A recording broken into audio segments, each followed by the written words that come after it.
women they're speaking to are saying we want change. Our men are having to migrate. There are no opportunities here. But if you look at historically the data over the last 3 elections, women have been voting for Mamata Banerjee 70%. Absolutely. So has something changed? Are you not picking up what our reporters are picking up? I don't think so, Zakka, because today morning, but it's a fact that women are queuing up in long lines. Today morning at 7:30 in my booth, there were a long line of, let's say, half a kilometer, and that's full of women. And so is it for Lakshmi Vandar or is it for Ladki Behan? That's a question which can't be answered. But they were saying that they have queued up from morning 5 o'clock onwards. But traditionally, women in Bengal have always supported Mamata Banerjee. Yeah, but 2021 data, 70 to 75%. They have always supported. And if you assume also that some portion moves away because of the BJP giving this increasing of the Lakshmi Vandar by 3,000 to 3,000 rupees, I don't think so it will make a huge dent into the... No, the other concern is also, and you've not addressed this enough, Dr. Ranganathan, this whole issue about women's safety. Yeah. Whether it was what happened with RG Kar, and let's be honest, I mean, I don't think the Mamata Banerjee government exactly covered itself in glory, the way they handled it, what happened around Sandeshkhali, all of those, there have been concerns and questions asked about women's safety, and she needs to answer. She's the incumbent. Doubtless. You mentioned the RG Kar. What about Sandeshkhali? What about the Taliban-style whipping of women, by TMC leaders and supporters? That is there. But can I just little bit disagree with what Dada has said? I think in Bengal, if you look at, for example, the economic parameters, yes, there are some issues that need to be addressed, that haven't addressed. Flight of companies as a rate per all the registered companies is very high in Bengal compared to Maharashtra and Gujarat. So that's a problem. But otherwise, rate of unemployment is below the national average. If you look at other parameters, you look at the freebies that are being given, it's a race to the bottom as far as every party is concerned. So I think Bengalis are going to vote this time round on emotional issues. So what is the overriding emotion? The overriding emotion is anti-incumbency and lawlessness and ineffectual governance. So he's basically saying the vote is against Mamata Banerjee. Maybe not personally against her, but certainly the system that she runs. Can I just talk about the gender parameters? There's one thing visually, as a woman, when I first went to Bengal, I worked in a group there. It was the left rule.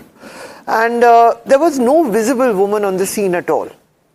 So let's understand one thing, that whatever her shortcomings, and there was violence also in the left era, because they had to bring about land reforms and they did not rely on the bureaucrats to do it. There are various embedded historic reasons for why Bengal became violent. No, I'm not. I'm just saying that visually there was no... The thing about the Mamata regime is not only is she there are just women all over visually.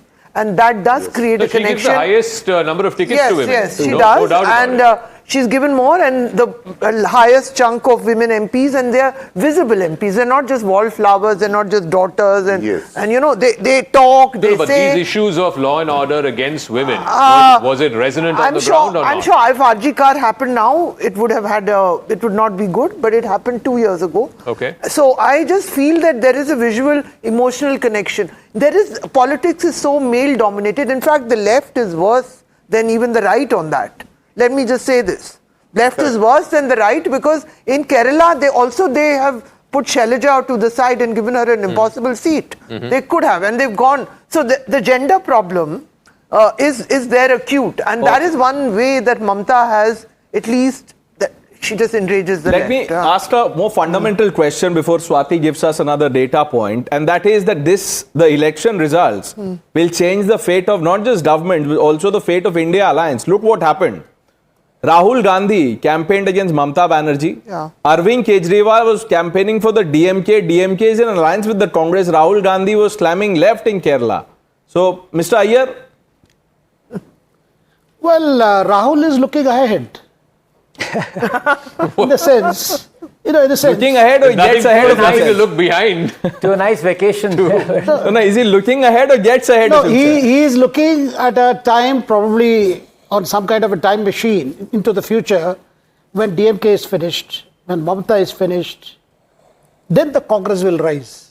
It's amazing you didn't say that when the BJP is finished, because clearly he's been waiting for that he's for a also, while. I mean, of course, He's helping the BJP I mean, he has gain been, more he has and been more. saying that just as we got finished in the run-up to 2014, for which he blames the entire whole lot of congressmen. Yeah. Similarly, he thinks The BJP a rejuvenation is possible only these parties. That's why he is very upset with DMK also, despite... They didn't campaign together. Yeah, they didn't Stalin campaign together. and Rahul Gandhi. But Swati, I think the big talking point, both in the run-up and I guess even on the day of the election, has been around SIR, particularly in Bengal. I remember meeting Mamata Banerjee 3 months ago. She had come with a whole group of people whose names had been deleted to Delhi. They she made them petitioners in the Supreme Court, so on and so forth. What does it tell you, particularly in this phase, what the SIR deletions could actually result on the ground? Absolutely. So that's a big talking point on the impact